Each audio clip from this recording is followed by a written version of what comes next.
de cómo Ceresade evitó que el rey le cortara la cabeza. Hace muchísimos años, en las lejanas tierras de Oriente, hubo un rey llamado Sariar, amado por todos los habitantes de su reino. Sucedió sin embargo que un día, habiendo salido de cacería, regresó a su palacio antes de lo previsto y encontró a su esposa apasionadamente abrazada con uno de sus jóvenes esclavos. ¡Ay!, sollozó el rey. Siento en mi corazón un fuego que quema. E inmediatamente ordenó que su esposa y el esclavo fueran degollados.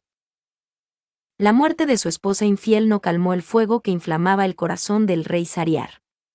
Su rostro iba perdiendo el color de la vida y se alimentaba apenas. Ya lo dijo el poeta. 6 las 1001 noches, las 1001 noches 7. Amigo, no te fíes de la mujer, ríete de sus promesas. No te confíes, amigo. Es inútil. Y nunca digas, si me enamoro, evitaré las locuras de los enamorados, no lo digas. Sería verdaderamente un prodigio ver salir a un hombre sano y salvo de la seducción de las mujeres. Convocó entonces el rey a su visir y le mandó que cada día hiciera venir a su palacio a una joven doncella del reino. El rey las desposaba, pero, con las primeras luces del amanecer, recordaba la infidelidad de su esposa y una nube de tristeza le velaba el rostro. Entonces, hacía decapitar a las doncellas ardiendo de odio hacia todas las mujeres. Transcurrieron así los años sin que Sariar encontrara paz ni reposo mientras, en el reino, todas las familias vivían sumidas en el horror, huyendo para evitar la muerte de sus hijas. Un día, el rey mandó al visir que, como de costumbre, le trajese a una joven. El visir, por más que buscó, no pudo encontrar a ninguna y regresó muy triste a su casa. Con el alma llena de miedo por el furor del rey, el rey Sariar ordenará esta noche mi propia muerte, pensó. Pero el visir tenía 2 hermosas hijas, la mayor llamada Ceresade y la menor de nombre Doniazada. Ceresade era una joven de delicadeza exquisita. Contaban en la ciudad que había leído innumerables libros y conocía las crónicas y las leyendas de los reyes antiguos y las historias de épocas remotas. Ceresade guardaba en su memoria relatos de poetas, de reyes y de sabios. Era inteligente, prudente y astuta. Era muy elocuente y daba gusto oírla. Al ver a su padre, le habló así: ¿por qué te veo soportando, padre, tantas aflicciones? El visir contó a su hija cuanto había ocurrido desde el principio al fin. Entonces le dijo Ceresade: por Alá, padre, cásame con el rey. Prometo salvar de entre las manos de Sariar a todas las hijas del reino o morir como el resto de mis hermanas. El visir contestó: por Alá, hija. No te expongas nunca a tal peligro. Pero Ceresade insistió nuevamente en su ruego. Entonces el visir, sin replicar nada, hizo que preparasen el ajuar de su hija y marchó a comunicar la noticia al rey Sariar. Mientras su padre estaba ausente, Ceresade instruyó de este modo a su hermana Doniazada: te mandaré llamar cuando esté en el palacio y en cuanto llegues y veas que el rey ha terminado de hablar conmigo, me dirás: hermana, cuenta alguna historia maravillosa que nos haga pasar la noche. Entonces yo narraré cuentos que, si Alá quiere, serán la causa de la salvación de las hijas de este reino. Regresó poco después el visir y se dirigió con su hija mayor hacia la morada del rey. El rey se alegró muchísimo al ver la belcia de Ceresade y preguntó a su padre: ¿es esta la doncella con quien me desposaré esta noche? Y el visir respondió respetuosamente: sí, lo es. 8 las 1001 noches, las 1001 noches 9. Pero acabada la ceremonia nupcial, cuando el rey quiso acercarse a la joven, Ceresade se echó a llorar. El rey le dijo: ¿qué te pasa? Y ella exclamó: oh rey poderoso, tengo una pequeña hermana, de la cual quisiera despedirme. El rey mandó buscar a la hermana, que llegó rápidamente, se acomodó a los pies del lecho y dijo: hermana, cuéntanos una historia que nos haga pasar la noche. Ceresade contestó, de buena gana y con todo respeto, si es que me lo permite este rey tan generoso, dotado de tan buenas maneras. El rey, al oír estas palabras, como no tenía ningún sueño, se prestó de buen grado a escuchar el relato de Ceresade. Aquella primera noche, Ceresade empezó a contar la historia del mercader que, en uno de sus viajes por el desierto, cayó en manos de un efrit que quería cortarle la cabeza.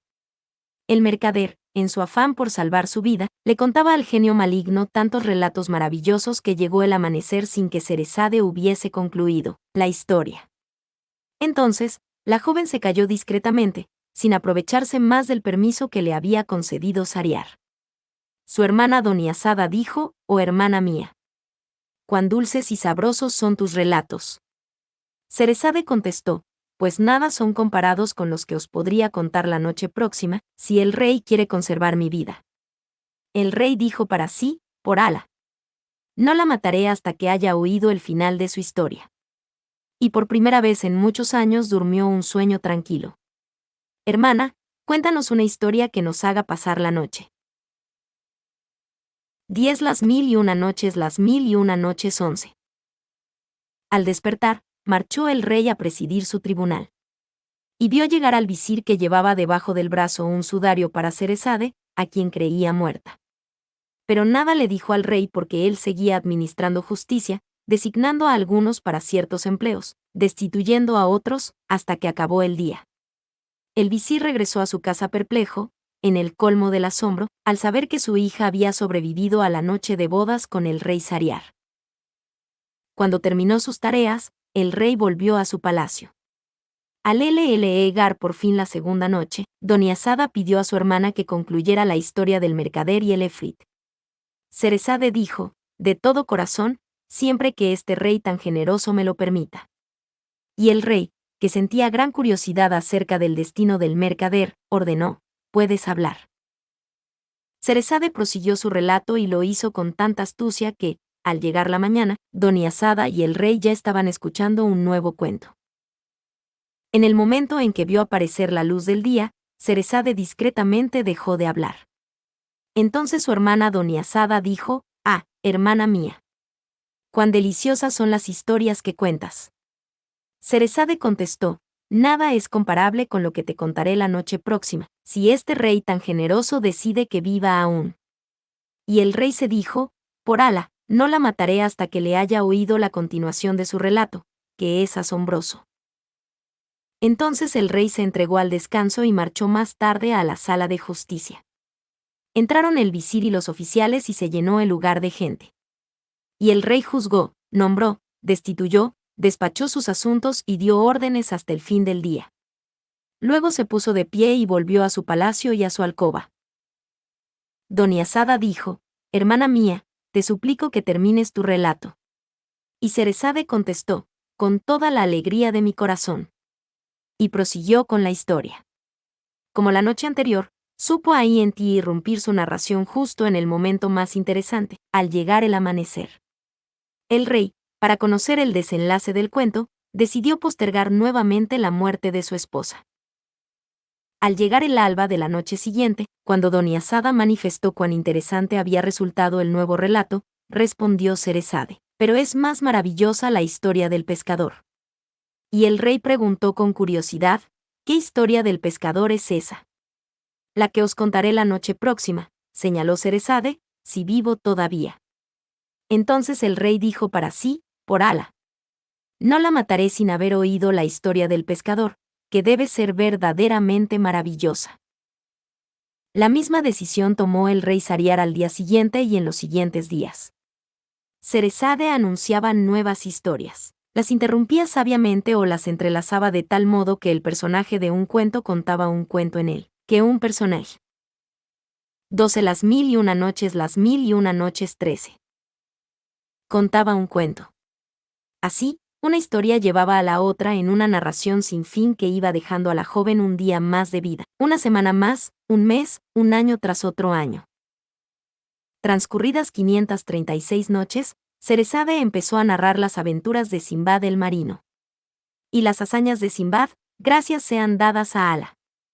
Se enlazaron una con otra durante 30 noches y llegaron a nuestros oídos tal como podréis escucharlas ahora. Los viajes de Simbad. El marino. He llegado a saber, oh rey afortunado, que en tiempos del califa Harún al-Rachid vivía en la ciudad de Bagdad un hombre llamado Simbad el Faquín.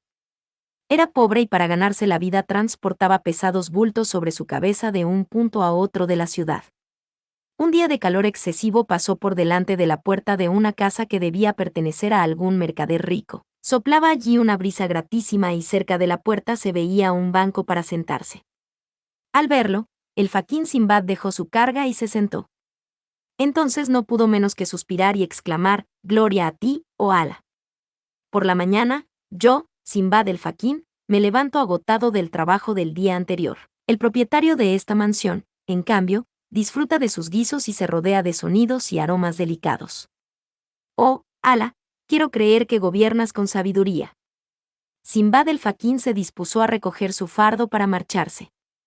Pero salió por la puerta un joven sirviente que le tomó la mano. 14 Las mil y una noches 15. Y dijo: «Mi señor ha escuchado tus lamentaciones y te manda llamar. Sígueme». Simbad se dejó llevar, avergonzado y cabizbajo. El señor de la casa le ofreció los mejores manjares y le dijo: «He sabido que te llamas igual que yo, porque mi nombre es Simbad el marino. Este bienestar que ves en mi vejez ha sido adquirido después de grandes fatigas. Te contaré la historia de mi vida. Has de saber que mi padre fue un rico comerciante. Cuando murió yo era muy joven. Me hice hacer costosos vestidos, me rodeé de servidores e invité a grandes banquetes hasta que un día descubrí que me encontraba a las puertas de la pobreza. Vendí todo lo que me quedaba y adquirí mercancías para salir a comerciarlas. Me embarqué junto con otros y navegamos por el río Basora hasta salir al mar y alejarnos de las costas de la patria. Navegamos durante días y noches, de mar en mar, de isla en isla, de tierra en tierra y de puerto en puerto. Allí por donde pasábamos, vendíamos y comprábamos obteniendo provecho de nuestro trabajo. Un día llegamos a una pequeña isla que parecía un jardín. El capitán mandó echar anclas y los comerciantes que íbamos a bordo desembarcamos. Unos decidieron descansar, otros recorrer el lugar y algunos encendieron lumbre para preparar alimentos. De repente, tembló la isla toda con una ruda sacudida.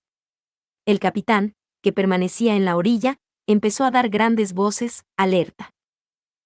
Pasajeros. Esta no es una isla sino un pez gigantesco dormido en medio del mar. La arena se le ha ido amontonando y sobre ella ha crecido el musgo y los árboles. Vuestras hogueras lo han despertado. Abandonad vuestras cosas y salvad vuestras vidas». Los pasajeros, aterrados, echaron a correr hacia el navío. Algunos pudieron alcanzarlo, otros no lo lograron porque el enorme pez se había puesto ya en movimiento. Yo me vi de pronto rodeado por las olas tumultuosas que se cerraban sobre los lomos del monstruo. Me aferré a un tronco mientras veía alejarse al navío con aquellos que habían logrado alcanzarlo. ¡Que Alá los perdone! Me senté sobre el tronco y remé con brazos y piernas a favor del viento. Así pasé un día y 2 noches hasta que el viento y las olas me arrastraron a las orillas de una isla. Allí quedé sumido en un sueño profundo hasta que el ardor del sol logró despertarme. Me arrastré hasta una llanura cercana, bebí agua dulce y comencé a alimentarme con los frutos caídos de los árboles. Poco a poco, recobré mis fuerzas. Empezaba a estar harto de tanta soledad y solía recorrer la orilla del mar a la espera de algún navío que pudiera recogerme. Una mañana, ascendí a una punta rocosa para otear el horizonte y descubrí una vela entre las olas. Desgajé una rama e hice señas con ella lanzando al viento grandes alaridos. Finalmente me vieron y se acercaron a la costa para socorrerme. En la nave, me ofrecieron alimentos y ropas para cubrir mi desnudez y me sentí invadido por un gran bienestar. Al día siguiente, conté mi historia y el capitán se compadeció mucho de mis penas. 16 Las mil y una noches 17. Quisiera serte útil, me dijo. Has de saber que llevamos navegando y comerciando muchísimo tiempo. Ahora nos dirigimos a un puerto cercano. Para que no tengas que llegar a tu tierra en tan miserable estado, mi deseo es entregarte los fardos de un mercader que embarcó con nosotros en Basora pero que ha perecido ahogado. Encárgate de vender las mercancías y yo te daré una retribución por tu trabajo. Después te dirigirás a Bagdad, preguntarás por la familia del ahogado y les harás llegar el importe de lo que vendas más las mercancías sobrantes. Al oír estas palabras, Miré atentamente al capitán y lleno de emoción pregunté, ¿y cómo se llamaba ese mercader, capitán? Él me contestó, Simbad el marino. Grité entonces con toda mi voz, yo soy Simbad el marino. Luego añadí, cuando se puso en movimiento el enorme pez a causa del fuego que encendieron en su lomo, yo fui de los que no pudieron ganar tu navío y cayeron al agua.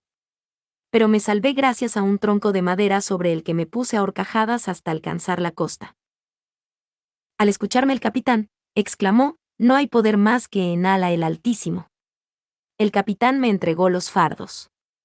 Después seguimos navegando hasta llegar a puerto, vendí allí mis mercancías y regresé a Bagdad, donde volví a ver a mi familia y a mis amigos.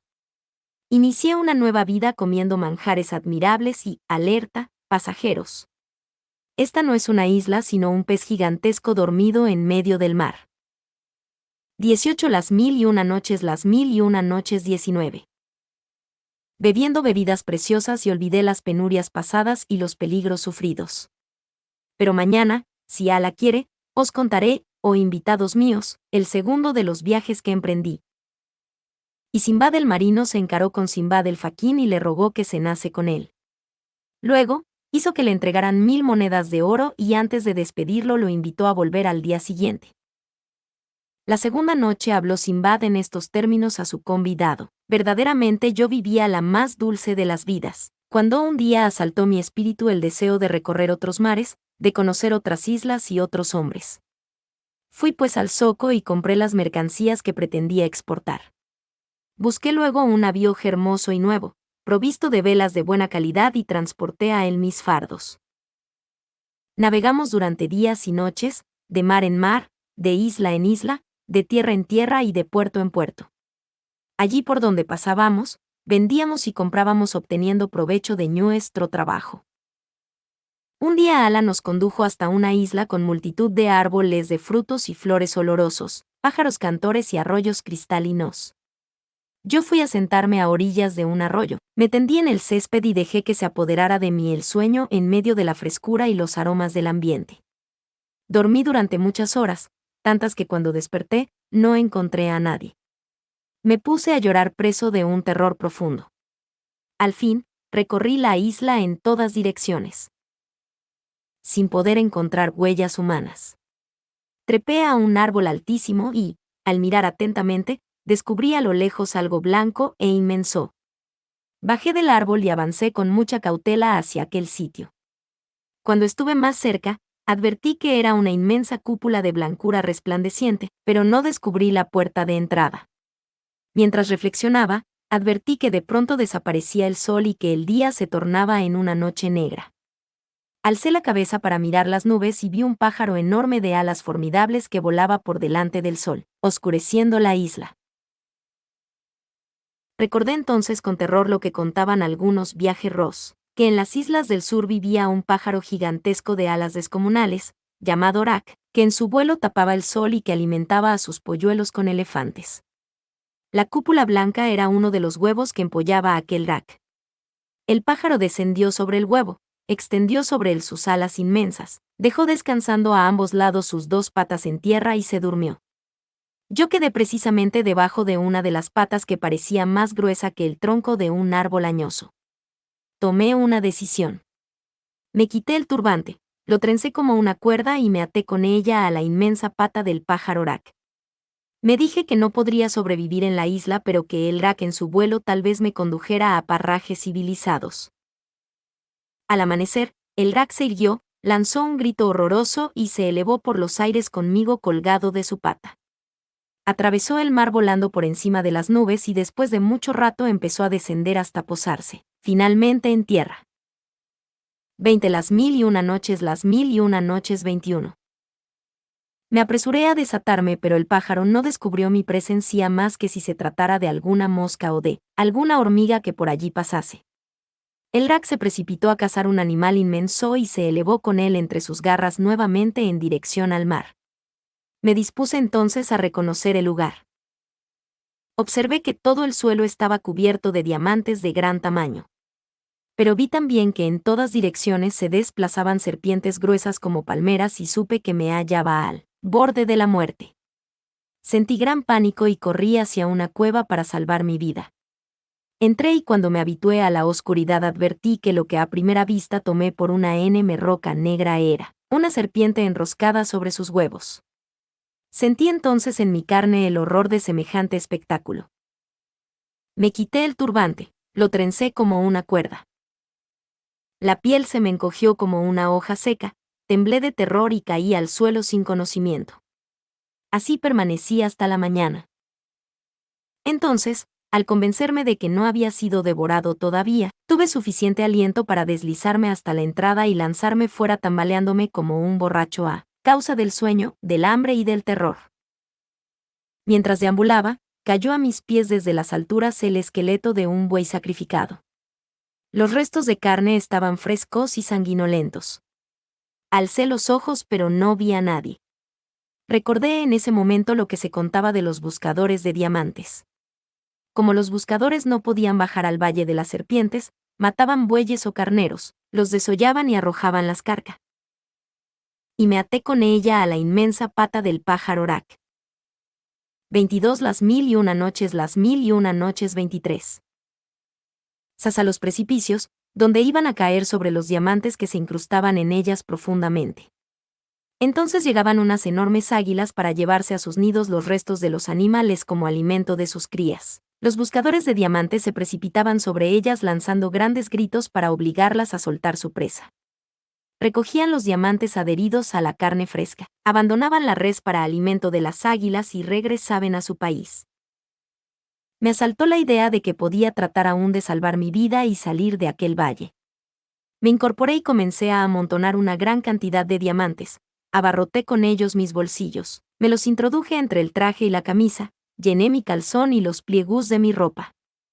Tras de lo cual, desenrollé la tela de mi turbante, como la primera vez. Luego me introduje en el costillar del buey y me até bien fuerte con el turbante a los cuartos traseros y esperé. A mediodía, un águila de gran tamaño se precipitó sobre la presa, la aferró y la elevó por los aires conmigo escondido en su interior. Noté luego que se posaba en su nido y que empezaba a desgarrarla con grandes picotazos que amenazaban con desgarrar mi propia carne. Pero entonces escuchó un griterío y el sonido de tambores que asustaron al ave y la obligaron a emprender nuevamente el vuelo. Un grupo de hombres se acercó, desaté mis ligaduras y salí de la res. Estaba cubierto de sangre de pies a cabeza por lo que mi aspecto debía resultar espantoso. Los hombres se alejaron pero yo grité, no temáis. Soy un hombre de bien. El propietario del buey se inclinó sobre la carne y le escudriñó sin encontrar allí los diamantes que buscaba. Alzó sus brazos al cielo, diciendo, ¡qué desilusión! Estoy perdido. Al verlo, me acerqué a él que exclamó, ¿quién eres? ¿Y de dónde vienes para robarme mi fortuna? Le respondí, no temas nada porque no soy ladrón y tu fortuna en nada ha disminuido. Saqué enseguida de mi cinturón algunos hermosos ejemplares de diamantes y se los entregué diciéndole, he aquí una ganancia que no habrías osado esperar en tu vida. El propietario del buey manifestó su alegría y me dio las gracias. Pasamos aquella noche en un lugar agradable y yo no cabía en mí de gozo por hallarme otra vez entre personas civilizadas. Decidí permanecer en compañía de aquellas gentes para viajar por nuevas tierras. Llegué con ellos a una gran isla donde descubrí a un portentoso animal que llaman rinoceronte. El rinoceronte pasta exactamente como pastan las vacas y los búfalos en nuestras praderas. Su cuerpo es mayor que el cuerpo del camello. Al extremo del morro tiene un cuerno largo que le sirve para pelear y vencer al elefante, enganchándolo y teniéndolo en vilo hasta que muere. Pero no puede desprenderse del cadáver que empieza a derramar su grasa sobre los ojos del rinoceronte cegándole y haciéndole caer. Entonces el rinoceronte se tiende a morir hasta que llega el pájaro Orak y se lo lleva entre sus garras, junto con el cadáver del elefante ensartado en su cuerno. Así dispone a la que se alimenten sus enormes polluelos. 24 Las mil y una noches 25. A mediodía, un águila de gran tamaño se precipitó sobre la presa, la aferró y la elevó por los aires conmigo escondido en su interior. Viví algún tiempo allá. Tuve ocasión de cambiar mis diamantes por más oro y plata de lo que podría contener un navío. Después regresé finalmente a Basora, país de bendición, para ascender hasta Bagdad, morada de paz. Tras los saludos propios del retorno, no dejé de comportarme generosamente, repartiendo dádivas entre mis parientes y amigos, sin olvidar a nadie. Disfruté alegremente de la vida, comiendo manjares exquisitos y bebiendo licores delicados. Pero mañana, mis amigos, os contaré las peripecias de mi tercer viaje, el cual es mucho más interesante que los dos primeros. Luego cayó Sinbad. Los esclavos sirvieron de comer y de beber. Después, Sinbad el marino hizo que dieran 100 monedas de oro a Sinbad el faquín, que las recibió dando las gracias y se marchó invocando sobre la cabeza de Sinbad el marino las bendiciones de Alá. Por la mañana se levantó el faquín y volvió a casa del rico Sinbad como él le había indicado. Sinbad el marino empezó su relato de la manera siguiente. Sabed, mis amigos, que con la deliciosa vida que yo disfrutaba desde el regreso de mi segundo viaje, olvidé completamente los sinsabores sufridos y los peligros que corrí, aburriéndome de permanecer en Bagdad. Así es que mi alma deseó con ardor reemprender los viajes y el comercio. Adquirí ricas mercancías y partí de Bagdad para Basora. 26 Las 1001 noches 27. Allí me esperaba un gran navío y no bien me encontré a bordo. Nos hicimos a la vela con la bendición de Alá para nosotros y para nuestra travesía. Navegamos durante días y noches, de mar en mar, de isla en isla, de tierra en tierra y de puerto en puerto. Allí por donde pasábamos, vendíamos y comprábamos obteniendo provecho de nuestro trabajo.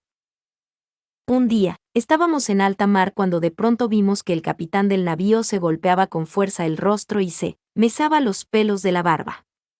Al verlo en ese estado, lo rodeamos preguntando: ¿qué pasa, capitán? Contestó: mi corazón tiene presentimientos de muerte. Estamos a merced de un viento contrario que nos ha desviado de la ruta. La tempestad está sobre nosotros. Por desgracia, no tardamos en ver que se cumplían los presentimientos del capitán. El viento azotó las velas, las olas cortaron las amarras y dañaron el timón. Impulsado por el viento, el navío se precipitó contra la costa y encalló. La mayoría de nosotros se apresuró a descender y permanecimos largo rato contemplando desde la playa los restos del navío. Los árboles frutales y el agua dulce que abundaban en el lugar nos permitieron recobrar un tanto nuestras fuerzas. Al amanecer, nos pareció ver entre los árboles un edificio muy grande y avanzamos hasta acercarnos a él y descubrir que era un palacio de mucha altura, rodeado por sólidas murallas con una gran puerta de ébano de 2 hojas. Como esta puerta estaba abierta, la franqueamos y penetramos en una inmensa sala. Extenuados de fatiga y miedo, nos dejamos caer y nos dormimos profundamente. Ya se había puesto el sol, cuando nos sobresaltó un ruido estruendoso. Desde el techo, vimos descender ante nosotros a un ser con rostro humano, alto como una palmera, de horrible aspecto. Tenía los ojos rojos como 2 tizones inflamados, los dientes salientes como los colmillos de un cerdo, una boca enorme como el brocal de un pozo, sus labios le colgaban sobre el pecho. Sus oscuras manos tenían uñas ganchudas cual las garras de león. A su vista, nos llenamos de terror. Él fue a sentarse contra la pared y desde allí comenzó a examinarnos en silencio uno a uno mientras encendía gran cantidad de leña en el hogar que había en aquella sala.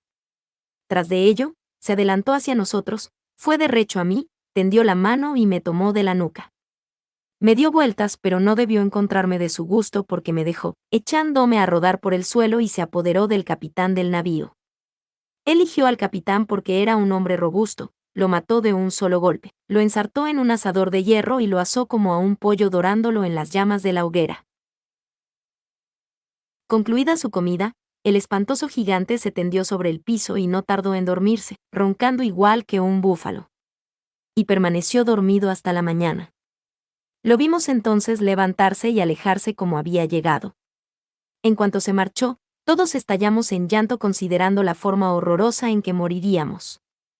Anochecía cuando la tierra volvió a temblar bajo nuestros pies y apareció nuevamente aquel ser gigantesco, que 28 Las 1001 noches 29. Volvió a repetir las maniobras de la tarde anterior. Sin embargo, cuando después de haber dormido se alejó nuevamente, uno de los marineros dijo: «Escuchadme, compañeros. ¿No creéis que vale más matar a este gigante que dejar que nos devore? Construyamos antes de hacerlo una balsa con las ramas que cubren la playa. Aunque la balsa naufrague y nos ahoguemos, habremos evitado que el monstruo nos ase. Todos exclamamos, por Ala. Es una idea razonable. Al momento nos dirigimos a la playa y construimos la balsa en la que tuvimos cuidado de poner algunas frutas y hierbas comestibles. Al anochecer, volvimos al palacio para esperar temblando al gigante. Todavía debimos observar sin un murmullo cómo ensartaba y asaba a uno de nuestros compañeros. Pero cuando se durmió y comenzó a roncar nos aprovechamos de su sueño. Escogimos 2 de los inmensos asadores de hierro en los que ensartaba a sus víctimas y los calentamos en la hoguera, hasta que estuvieron al rojo vivo. Los empuñamos luego fuertemente por el extremo frío y como eran muy pesados llevamos cada uno entre varios. Nos acercamos a él y entre todos hundimos a la vez los asadores en ambos ojos del gigante dormido y apretamos, con todas nuestras fuerzas para dejarlo ciego. Debió sentir un dolor terrible porque el grito que lanzó fue tan espantoso que al oírlo rodamos por el suelo a gran distancia. Saltó él a ciegas y, aullando y corriendo en todos sentidos, intentó atrapar a alguno de nosotros. Pero habíamos tenido tiempo, lo mató de un solo golpe y lo asó como a un pollo dorándolo en las llamas de la hoguera. 30 las 1001 noches, las 1001 noches 31.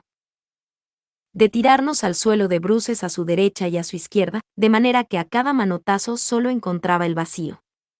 Acabó por dirigirse a tientas a la puerta y salió dando gritos espantosos. Nos lanzamos entonces a la balsa que habíamos construido y empezamos a remar con las ramas más fuertes. El gigante, adivinando nuestra presencia, empezó a arrojar hacia el mar inmensas rocas que levantaban altas olas al caer con estrépito en las aguas. La balsa se inclinó y algunos de los marineros cayeron al mar.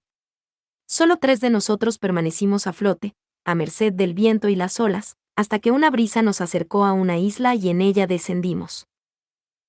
Junto con mis compañeros, nos alimentamos de hierbas y frutos durante algunos días, pero al poco tiempo una barca de pescadores que se acercó a las costas nos recogió y en ella llegamos a una ciudad de altos edificios cercana al mar. La llamaban la ciudad de los monos. Eran buena gente, pero la vida allí no era fácil, pues los bosques que rodeaban la ciudad estaban habitados por multitud de monos que por las noches invadían en bandadas el lugar. Para salvar sus vidas, los habitantes debían descansar en sus barcas y regresar a sus casas al amanecer, cuando los monos volvían al bosque. Permanecí pues durmiendo en la barca que nos había recogido. Un día, el dueño me dijo, ¿eres pescador? ¿Tienes oficio? Le respondí que solo sabía comprar y vender mercancías, pero que había perdido todos mis bienes en un naufragio.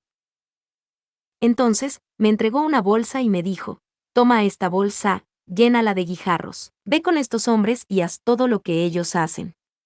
Conseguirás de ese modo dinero para pagar el pasaje que te lleve a tu patria. Hice lo que me indicó. Salí de la ciudad con un grupo de hombres, cada uno de los cuales llevaba al hombro una bolsa cargada de guijarros. Nos encaminamos a un valle de altísimas palmeras plagadas de monos. Los hombres empezaron a lanzarles las piedras que habían conducido hasta allí, yo hice lo mismo. Los monos respondieron lanzándonos cocos. Con ellos, todos volvimos a llenar nuestras bolsas y regresamos a la ciudad. Ese fue mi trabajo durante muchos días, hasta que almacené gran cantidad de cocos y vendí otros tantos. Por fin, un día, agradecí al dueño de la barca todos los favores que me había dispensado y embarqué junto con mi gran cargamento de cocos en una nave que acertó a pasar.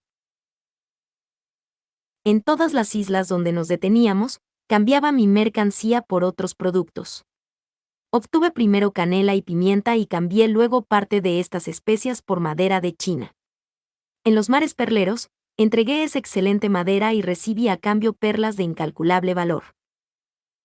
Y Ala permitió que luego de navegar durante días y noches, de mar en mar, de isla en isla, de tierra en tierra y de puerto en puerto, llegara a Basora más enriquecido que nunca. Entonces, regresé a mi antigua vida en Bagdad. 32 las 1001 noches, las 1001 noche 33. Los monos respondieron lanzándonos cocos. Como las otras noches, Simbad el Faquín recibió 100 monedas de oro y marchó a su casa, donde descansó hasta la mañana siguiente. Sabed, compañero y hermano mío, dijo Simbad el marino aquella mañana, que no escarmenté fácilmente.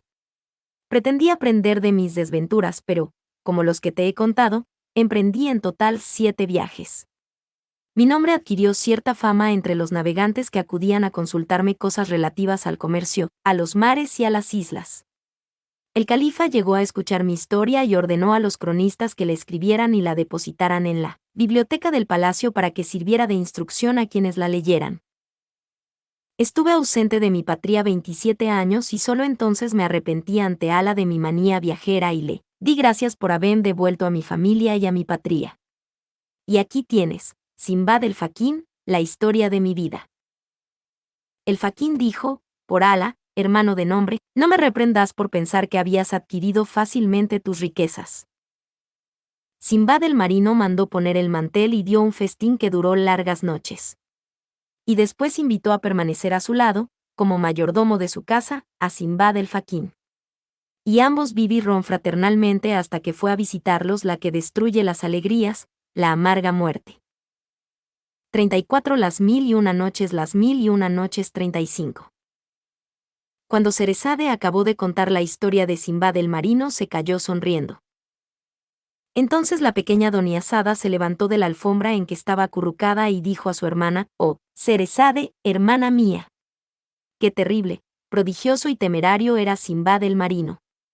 Y Cerezade sonrió y dijo, «No creas, oh rey afortunado, que todas las historias que has oído hasta ahora pueden valer tanto como la historia de Alí Baba, que me reservo para la noche próxima, si quieres».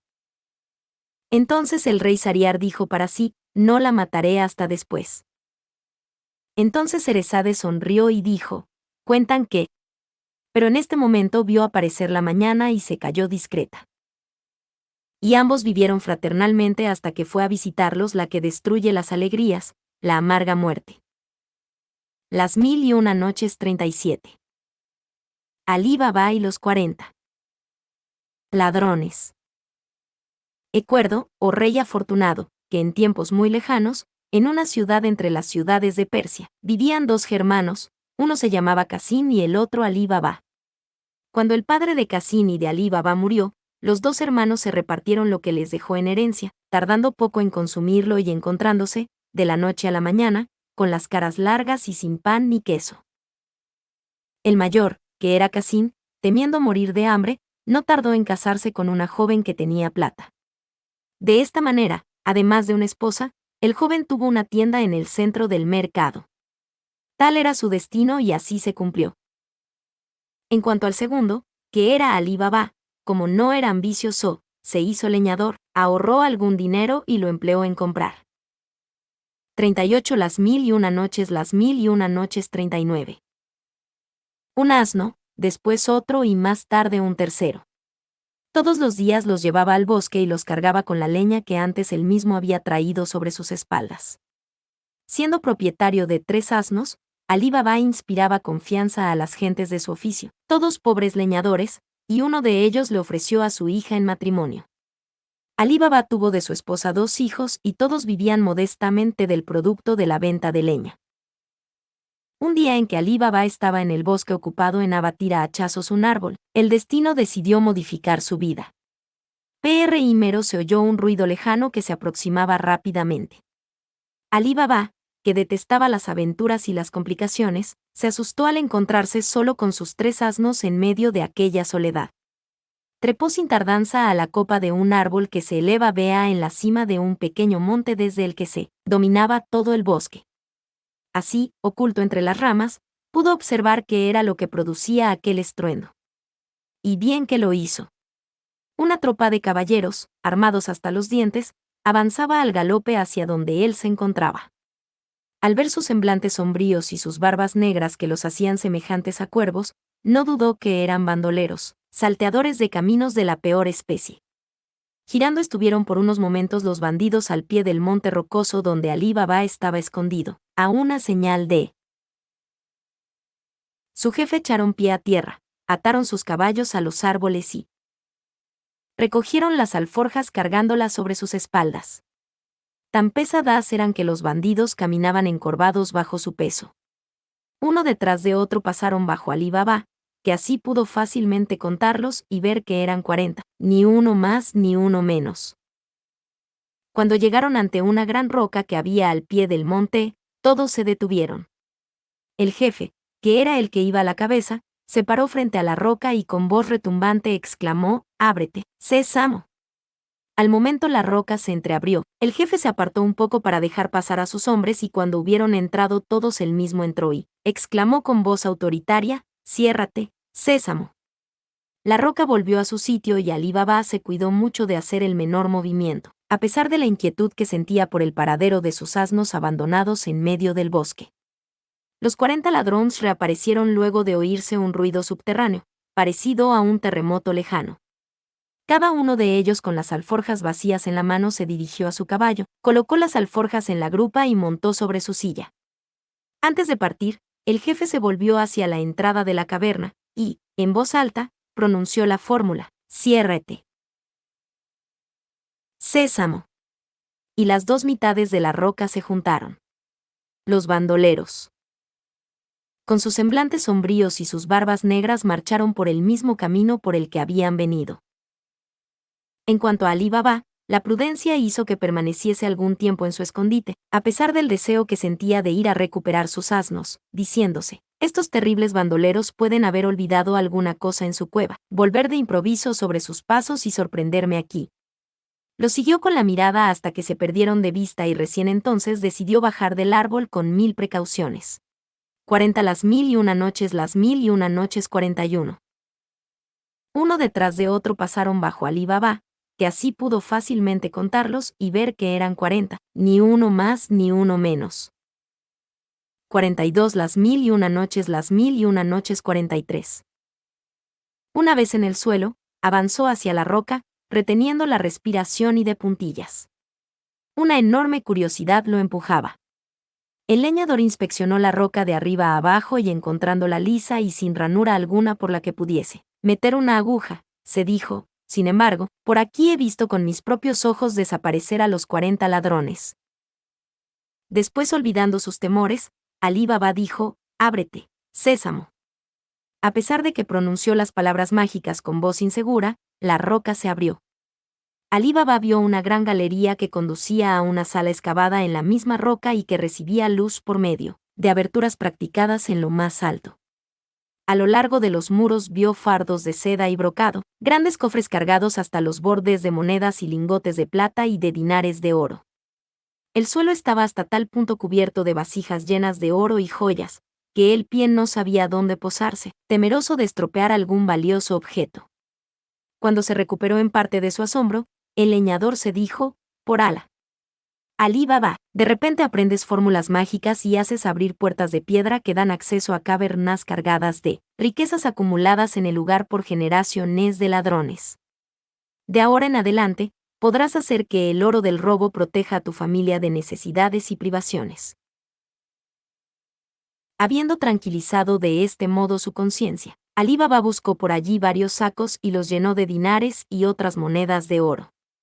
Cargándolos uno a uno sobre sus espaldas, los llevó hasta la entrada de la caverna y, dejándolos en el suelo, se dirigió a la salida. Allí dijo: «Ábrete, Sésamo». Alí Baba corrió a buscar sus. El suelo estaba hasta tal punto cubierto de vasijas llenas de oro y joyas, que el pie no sabía dónde posarse. 44 las 1001 noches, las 1001 noches 45. Asnos y los cargó con los sacos, que tuvo buen cuidado de ocultar con haces de leña encima, y cuando acabó su trabajo pronunció la fórmula de cierre, se colocó ante sus asnos cargados de oro y los animó a echar a andar hasta llegar a su casa. «Oh, marido, ¿qué es lo que traes en esos sacos tan pesados?», exclamó la esposa de Alí al verlo. Alí Baba respondió: «Oh, mujer, ayúdame a esconderlos». La esposa del leñador, dominando su curiosidad, le ayudó a llevarlos, uno tras otro, al interior de la casa. Luego, no pudo contenerse más y vació uno de los sacos sobre la tierra. Sonoras carcajadas de oro iluminaron con millones de reflejos la pobre habitación del leñador, que aprovechó el momento de espanto de su mujer para contarle su aventura desde el comienzo hasta el fin. Cuando la esposa escuchó el relato sintió en su corazón una gran alegría y al instante comenzó a contar los dinares. Alí Baba, riéndose, le dijo, ¿qué haces? Ayúdame a cavar una fosa en nuestra cocina para que este tesoro quede oculto sin dejar rastro. La mujer respondió, no puedo permitir que entierres este oro sin antes haberlo pesado o medido. Te suplico, permíteme ir a buscar una medida y lo mediré en tanto que tú cavas la fosa. Sea, respondió el leñador, pero guárdate mucho de divulgar nuestro secreto. La esposa de Alí Baba salió a pedir una medida a la esposa de Qasim, el hermano de su marido, cuya casa no estaba muy lejos. Entró, pues, en la casa de la parienta rica que nunca invitaba a comer a su casa al pobre Alí Baba y que nunca había enviado la más pequeña golosina a sus hijos como hacen las gentes muy ricas para regalar a los hijos de la gente muy pobre. Después de los saludos, le pidió prestada una medida. Cuando la esposa de Qasim oyó la palabra medida se sorprendió mucho ya que sabía que Alí Baba y su mujer eran muy pobres y no podía comprender para qué necesitarían aquel utensilio. Con gran curiosidad le dijo, ¿la medida la quieres grande o pequeña? La esposa del leñador respondió, la más grande que tengas. La esposa de Qasim fue a buscar la medida pero queriendo saber qué clase de grano iban a medir en ella, echó una capa de sebo sobre el fondo y las paredes. Después, se la entregó a su parienta. La mujer de Alí Baba regresó a su casa. Una vez en ella, puso la medida sobre el montón de oro y después de llenarla la vació un poco más lejos, repitiendo esta operación muchas veces y marcando sobre el muro con un trozo de carbón tantas rayas como veces. La llenaba y vaciaba. Alí Baba, por su parte, terminó de cavar la fosa en la cocina y regresó junto a su esposa que le mostró las numerosas rayas de carbón. Le encomendó el trabajo de enterrar todo el oro mientras ella iba a devolver la medida. La infeliz no sabía que un dinar de oro estaba pegado al sebo en el fondo de la medida. En cuanto la esposa de Qasim descubrió la pieza de oro pegada al sebo en lugar de algún grano de haba o avena, se puso pálida de envidia. Se sentía tan furiosa que envió rápidamente a una esclava a buscar a su esposo a la tienda.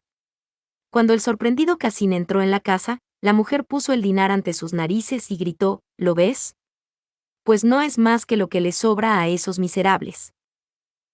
46 Las mil y una noches 47. Tú te crees rico por tener una tienda mientras que tu hermano no tiene más que 3 asnos. Desengáñate, Alí Baba no se contenta con contar su oro, tiene tanto que lo mide como si fuese grano. Al momento Qasim corrió a casa de su hermano y encontró a Alí Baba todavía con el pico en la mano, terminando de enterrar su tesoro y le dijo, es así como aparentas pobreza para después en tu vivienda piojosa medir el oro como si fueran granos. Alí Baba se turbó al oír estas palabras y respondió, Alá es generoso, hermano mío. Y le contó su historia del bosque. Qasim salió bruscamente resuelto a apoderarse de todo el tesoro de la cueva. A la mañana siguiente, antes que amaneciese, partió hacia el bosque llevando 10 mulas. Siguió al pie de la letra las indicaciones de Alí Baba. Al exclamar, ábrete, sésamo, la roca se abrió y Qasim penetró en la caverna, cuya entrada se cerró tras él gracias a la fórmula mágica. Su asombro no tuvo límites a la vista de tantas riquezas y se dijo que para la próxima vez organizaría una verdadera expedición, contentándose esta vez con llenar de oro tantos sacos como pudiese cargar sobre las 10 mulas. Una vez que acabó aquel trabajo, regresó a la galería y dijo, ábrete, cebada. Qasim había olvidado las palabras que debía decir y la roca permaneció cerrada. Entonces dijo, ábrete, Aba, pero la puerta no se abrió, por lo que dijo todos los nombres de cereales y granos que crecen sobre la superficie de los campos, ábrete, avena, mas tampoco se abrió hendidura alguna. Qasim gritó, ábrete, centeno. Ábrete, mijo. Ábrete, Alí Baba no se contenta con contar su oro, tiene tanto que lo mide como si fuese grano. 48 Las mil y una noches 49. Trigo. Ábrete, arroz. La puerta de piedra permaneció cerrada. Qasim solo olvidó un grano, el misterioso sésamo, que era el único que estaba dotado de poderes mágicos. Cuando los 40 ladrones regresaron a su cueva, vieron que 10 mulas cargadas con grandes cofres estaban atadas a los árboles. El jefe se decidió a entrar en la cueva y levantando su sable ante la puerta invisible, pronunció la fórmula mágica. Al momento la roca se abrió. Cassim se había escondido en un rincón. Cuando oyó pronunciar la palabra sésamo maldijo su mala memoria, y apenas vio que la puerta se entreabría, se lanzó hacia afuera con tan poca prudencia que chocó contra el jefe de los 40 ladrones. Los bandidos se abalanzaron sobre Cassim y con sus sables lo descuartizaron en un abrir y cerrar de ojos. La esposa de Cassim, mientras tanto, vio que la noche llegaba y se alarmó porque su marido no regresaba. Entonces, decidió ir a buscar a Alí Baba, hermano de mi esposo. Cassim ha ido al bosque y todavía no ha vuelto a pesar de lo avanzado de la noche. Alí Baba se alarmó también, pero tranquilizó a la mujer de su hermano, pues cualquier búsqueda sería inútil en la noche sombría. Con las primeras luces de la mañana, el leñador abandonó su casa seguido de sus 3 asnos. Al aproximarse a la roca con voz temblorosa pronunció las palabras mágicas y entró en la caverna. El espectáculo de los miembros descuartizados de Cassim lo hizo caer, llorando, de rodillas. Recogió de la caverna 2 grandes sacos, metió en ellos el cuerpo y, poniéndolo sobre uno de sus asnos, los recubrió cuidadosamente con ramas. Luego, ordenó a la puerta que se cerrase y tomó el camino de la ciudad, entristecido por la muerte de su hermano. Al llegar a su casa, llamó a su esclava Morgana para que le ayudase a descargar los sacos. Aquella esclava era una joven a la que Alí Baba y su esposa habían recogido de pequeña y criado como si fuese una hija. La joven era agradable, educada e inteligente para resolver cuestiones difíciles. Alí Baba le contó el fin de su hermano, añadiendo, su cuerpo está sobre el 3er asno. Es preciso que encuentres algún medio para hacerlo enterrar como si hubiese muerto de muerte natural, sin que nadie pueda sospechar la verdad. El leñador, entonces, fue a dar la noticia a la esposa de Cassim, quien comenzó a dar alaridos. Pero Alí Baba supo calmarla para no llamar la atención de los vecinos. Si en medio de esta desgracia sin remedio que se abate sobre ti, le dijo, hay alguna cosa capaz de consolarte, yo te ofrezco la mitad de los bienes que Alá me ha dado, pero debemos protegernos de los bandoleros guardando el secreto. Ella comprendió y evitó divulgar la muerte de su esposo. La joven Morgana, por su parte, no había perdido el tiempo. Había ido a la tienda del mercader de medicamentos y había comprado una especie de jarabe para enfermedades graves. El mercader preguntó quién estaba enfermo en la casa de su amo. Morgana, suspirando, le había respondido, oh calamidad. El mal aqueja al hermano de mi amo, pero nadie conoce su enfermedad. Está inmóvil, ciego y sordo y su rostro tiene el color del azafrán. 50 las 1001 noches 51. A la mañana siguiente, Morgana fue a ver al mismo vendedor de medicamentos y entre lágrimas y suspiros le pidió un remedio que solo se da a los enfermos moribundos. Al mismo tiempo, comentó con las vecinas del barrio la grave enfermedad de Cassim, el hermano de su amo. Al amanecer, las gentes del barrio se despertaron oyendo gritos y lamentaciones y no dudaron en pensar que los parientes lloraban la muerte de Cassim. Pero Morgana no se detuvo en su plan, pensando, no todo consiste en hacer pasar una muerte violenta por muerte natural, además hay un gran peligro, dejar que la gente se dé cuenta de que el difunto está cortado en 6 pedazos. Sin tardanza, corrió a casa de un viejo zapatero remendón del lugar que no la conocía. Le puso en la mano un dinar de oro y le dijo, tu trabajo me es necesario. Levántate y ven conmigo para coser unos cueros. Tomó un pañuelo y le vendó los ojos. Puso en la mano del zapatero una segunda pieza de oro diciéndole, es condición imprescindible que llegues a ciegas, sin poder reconocer el camino que recorres guiado por mi mano. Y lo condujo a la casa de Alí Baba.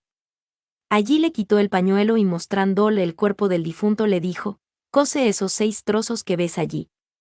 El zapatero retrocedió espantado, pero Morgana le puso una nueva moneda de oro en la mano y le prometió otra, más si hacía el trabajo rápidamente. Cuando el hombre concluyó la costura, Morgana le volvió a vendar los ojos, le entregó la recompensa prometida y lo condujo hasta la puerta de su tienda. Una vez que regresó, la muchacha tomó el cuerpo reconstruido de Cassim, lo perfumó con incienso y lo amortajó ayudada por Alí. Es condición imprescindible que llegues a ciegas, sin poder reconocer el camino que recorres guiado por mi mano. 52 Las mil y una noches 53. Baba. Después, lo recubrieron con telas adecuadas. La verdad de aquella muerte quedó oculta para siempre. En cuanto a los 40 ladrones, durante un mes se mantuvieron alejados de la cueva para evitar el olor de la putrefacción del cuerpo de Cassim. Pero el día que regresaron su asombro no tuvo límites al no encontrar los restos. El jefe dijo: hemos sido descubiertos. Es preciso que sin pérdida de tiempo matemos al cómplice del muerto. Alguien astuto y audaz debe ir a la ciudad y descubrir dónde habitaba el que hemos descuartizado. Al momento, uno de los ladrones exclamó: me ofrezco. El bandido entró en la ciudad, anduvo por uno y otro lado hasta que llegó a la tienda del zapatero. Saludó amablemente y expresó su admiración por el trabajo que el hombre realizaba. A tu edad, le dijo, conservas la habilidad y la buena vista. Muy halagado, el zapatero respondió: oh, por Alá, todavía puedo enhebrar la aguja al primer intento y puedo coser los 6 trozos de un muerto en el fondo de un sótano poco iluminado. El ladrón, al oír estas palabras, simuló asombro y exclamó: haz el favor de decirme dónde se levanta la casa en cuyo sótano cosiste los restos del muerto. El viejo remendón respondió: oh, solo si me vendasen los ojos podría encontrar aquella casa guiándome por las cosas que palpé con mis manos a lo largo del camino. El ladrón exclamó: no deseo más que seguir tus indicaciones para dar con la casa en la que suceden cosas tan prodigiosas. Así fue conducido hasta la casa de Alí Baba, en cuya puerta se apresuró a hacer una señal con un trozo de tiza. Después, quitó la venda de los ojos del remendón, lo gratificó con varias piezas de oro y se apresuró a tomar el camino del bosque para anunciar a su jefe el descubrimiento que había hecho. Pero la joven Morgana regresaba esa tarde de comprar provisiones en el mercado y notó que sobre la puerta había una marca blanca. Corrió a buscar un trozo de tiza e hizo una señal exactamente igual en las puertas de todas las casas de la calle a derecha e izquierda. Cuando los malhechores entraron en la ciudad y se dirigieron a la casa señalada, se asombraron mucho al ver que todas las puertas de aquella calle tenían la misma señal. De inmediato regresaron a la cueva y el jefe dijo: me encargaré yo mismo, y partió solo para la ciudad. Una vez allí, cuando el zapatero le hubo indicado la casa de Alí Baba, no perdió el tiempo marcando la puerta con tiza, sino que observó atentamente para fijar el lugar exacto en su memoria. Regresó al bosque y, reuniendo a los 39 ladrones, les dijo: traed aquí 38 grandes tinajas de barro, de vientre ancho, todas vacías, y una más que llenaréis con aceite de oliva. Cuidad de que ninguna esté rajada. Los ladrones estaban habituados a obedecer sin rechistar. Regresaron rápidamente con 2 tinajas atadas sobre cada caballo y el jefe dijo: despojaos de vuestras ropas y que cada uno se meta en una tinaja llevando únicamente sus armas, su turbante y sus babuchas. Los ladrones saltaron sobre los caballos que portaban las tinajas y se dejaron caer en ellas. Quedaron dentro con las rodillas tocando las barbillas, igual que los pollos en el huevo a los 20 días. Cada uno llevaba en la mano su cimita. 54 Las mil y una noches 55. Ra. El jefe cerró las bocas de los recipientes con fibra de palmera.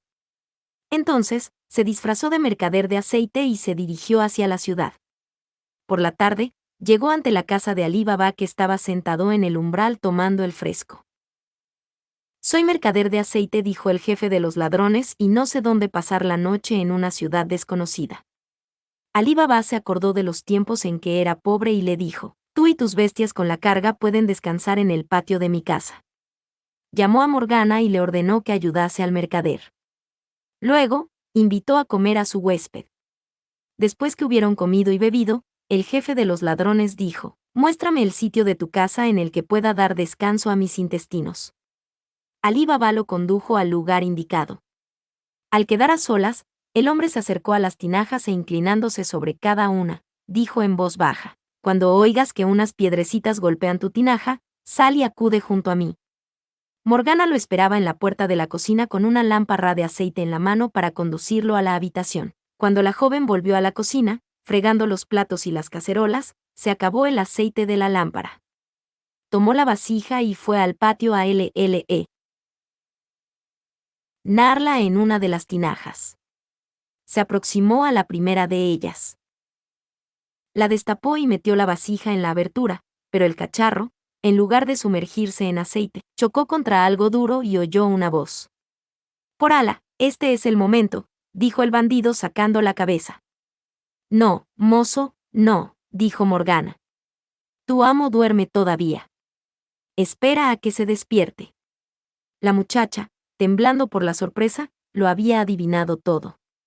Inspeccionó las demás tinajas y tanteando las cabezas contó otras 38, cuando llegó a la última, la encontró llena de aceite, llenó la vasija y fue a encender su lámpara.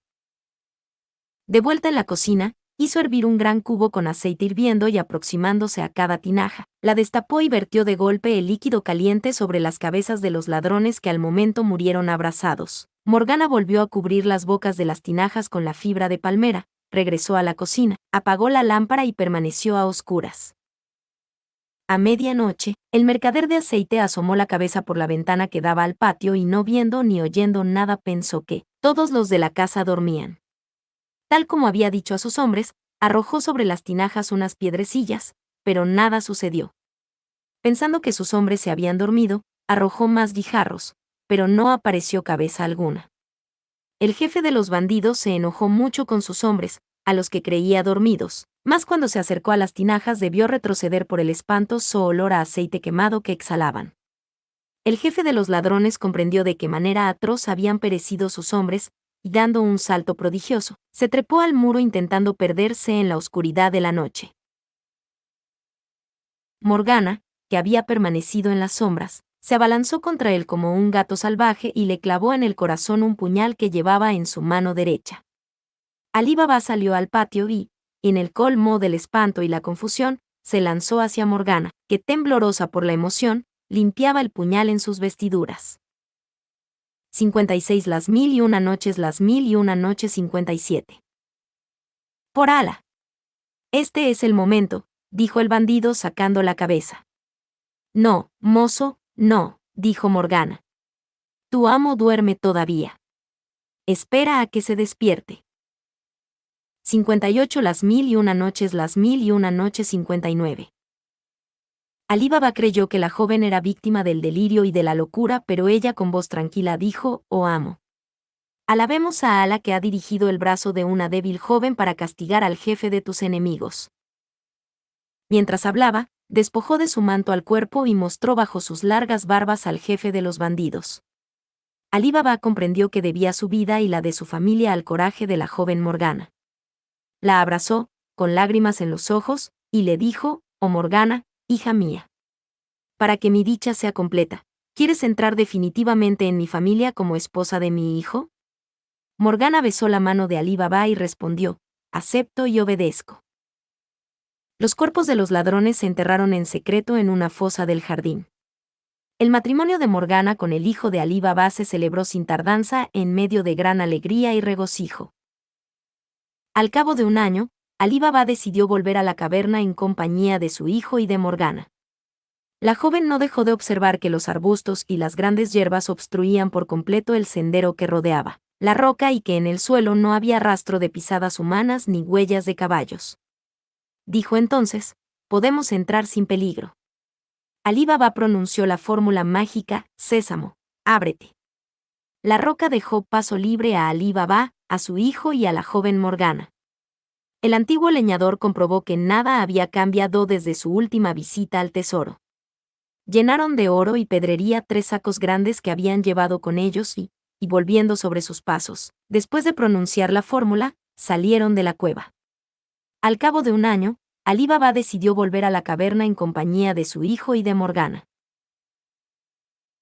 60 Las mil y una noches 61. Aladino y la lámpara. Maravillosa.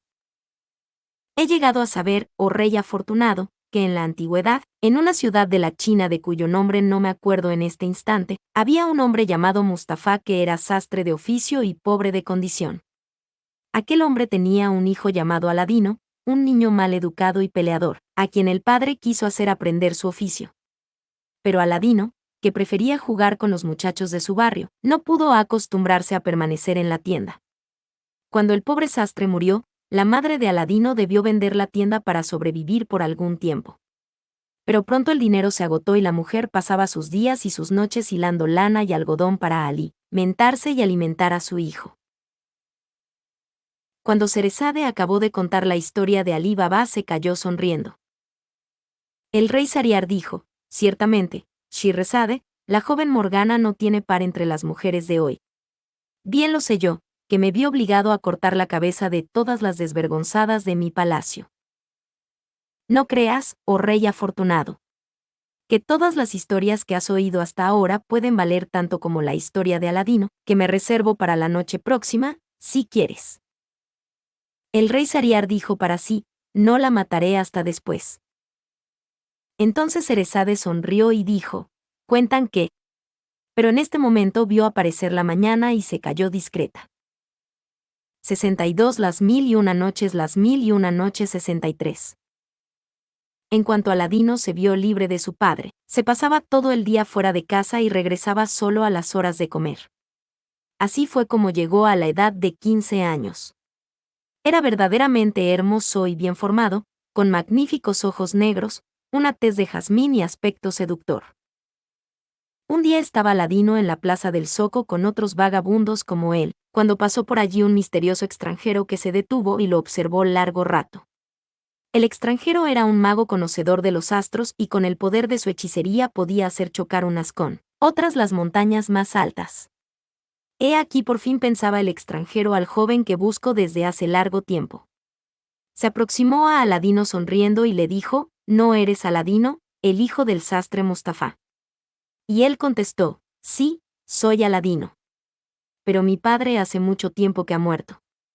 Al oír estas palabras, el extranjero lo abrazó llorando y el muchacho le preguntó, ¿a qué obedecen tus lágrimas, señor? Ah, hijo mío, exclamó el hombre. Soy tu tío y acabas de revelarme de manera inesperada la muerte de mi pobre hermano. En cuanto te vi descubrí el parecido en tu rostro. ¿Dónde vive tu madre, la mujer de mi hermano?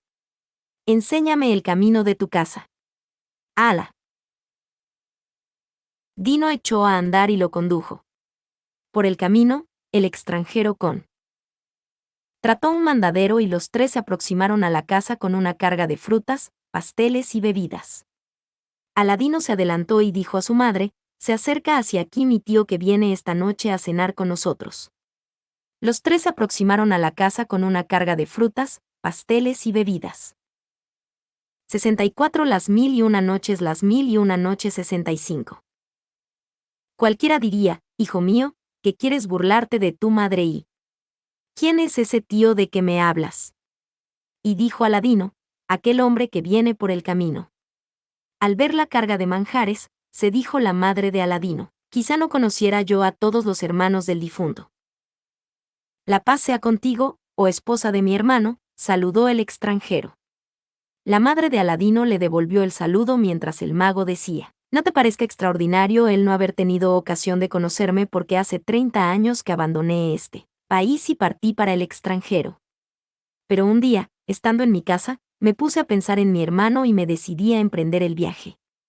Y después de prolongadas fatigas acabé por llegar a esta ciudad y Ala permitió que encontrase a este niño. Jugando y apenas lo vi, no vacilé en reconocerlo. La madre de Aladino se emocionó con aquellos recuerdos y para que olvidara sus tristezas, el extranjero se dirigió a Aladino variando la conversación, hijo mío, ¿qué oficio aprendiste para ayudar a tu pobre madre y vivir ambos? Al oír aquello, avergonzado por primera vez en su vida, Aladino bajó la cabeza mirando al suelo. Y como no decía palabra, contestó en lugar suyo su madre, ¿un oficio? ¿Tener un oficio, Aladino? Se pasa todo el día corriendo con otros niños del barrio, haraganes como él. Y se echó a llorar. Entonces el extranjero se encaró con Aladino, y le dijo, qué vergüenza para ti, Aladino. Como mi deber es servirte de padre en lugar de mi difunto hermano, mañana volveré por ti para INS. Troirte. Te haré visitar los sitios públicos y los jardines situados fuera de la ciudad para que puedas habituarte al trato de gente distinguida y dedicada al trabajo. A la mañana siguiente, Aladino y su tío echaron a andar juntos y franquearon las murallas de la ciudad, de donde nunca antes había salido Aladino. Anduvieron por el campo y llegaron por fin a un valle al pie de una montaña. Para llegar a aquel valle había salido el mago de los confines de su país y había viajado hasta los confines de la China. Entonces dijo, ya hemos llegado. Se sentó sobre una roca y le ordenó a Aladino, recoge ramas secas y trozos de leña y tráelos. Aladino se apresuró a obedecer. Ya tengo bastante, dijo el mago. Retírate y ponte detrás de mí. Entonces prendió fuego, sacó del bolsillo una caja de nácar, la abrió y tomó un poco de incienso que arrojó en medio de la hoguera. Se levantó una humareda espesa que agitó él con sus manos murmurando fórmulas en una lengua incomprensible para Aladino. Tembló en ese instante la tierra y se abrió en el suelo una abertura de 10 codos de anchura. En el fondo de aquel agujero apareció una losa de mármol con una argolla de bronce en el medio. Al ver aquello, Aladino lanzó un grito y emprendió la fuga. Pero de un salto cayó sobre él el mago y lo atrapó. Lo miró fijamente y le dio una bofetada tan terrible que Aladino quedó aturdido y cayó al suelo. Sin Aladino, el mago no podía realizar la tarea para la que había viajado. Es preciso que sepas, dijo, que debajo 66 las 1001 noches 67. De esta losa de mármol que ves en el fondo del agujero se halla un tesoro inscrito a tu nombre y no puede abrirse más que en tu presencia. Solo tú en el mundo puedes levantar esta losa de mármol. Y una vez levantada serás el amo de un tesoro que partiremos en 2 partes iguales, una para ti y otra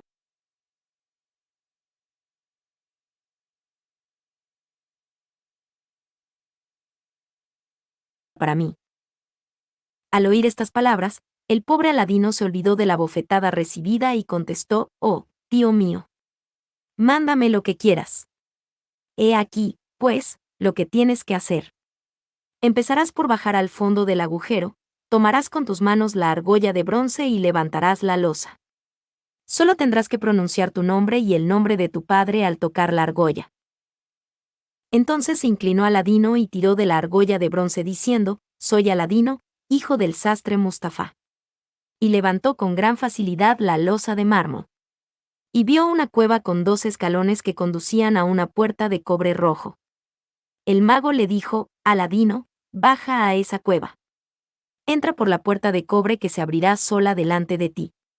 Verás 4 grandes calderas llenas de oro líquido. Pasa sin detenerte y recógete bien el traje porque si tuvieras la desgracia de rozar con tus ropas una de las calderas, al instante te convertirías en una mole de piedra negra. Encontrarás luego un jardín magnífico plantado de árboles agobiados por el peso de sus frutas. No te detengas allí tampoco. Camina hacia adelante y verás frente a ti, sobre un pedestal de bronce, una lámpara de cobre encendida.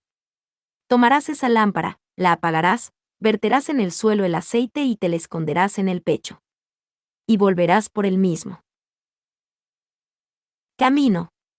Al regreso podrás detenerte en el jardín y recoger tantas frutas como quieras. Una vez que te hayas reunido conmigo, me entregarás la lámpara. Entonces el mago se quitó un anillo que llevaba y se lo puso a Aladino en el pulgar, diciéndole, este anillo, hijo mío, te pondrá a salvo de todos los peligros.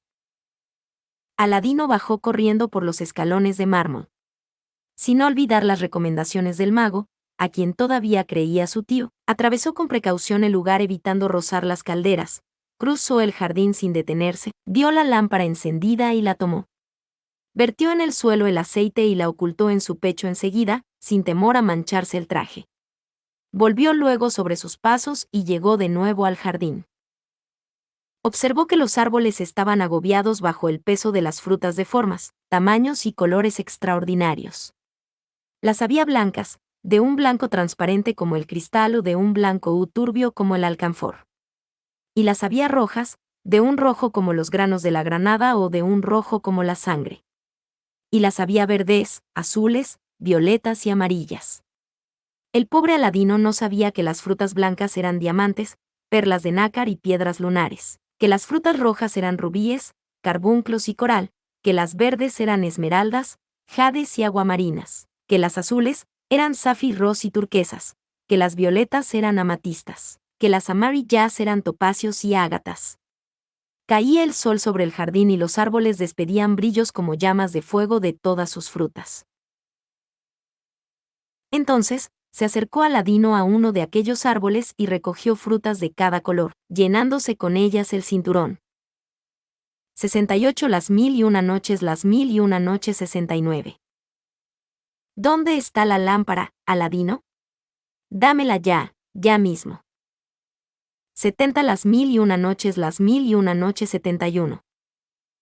Los bolsillos y el forro de la ropa.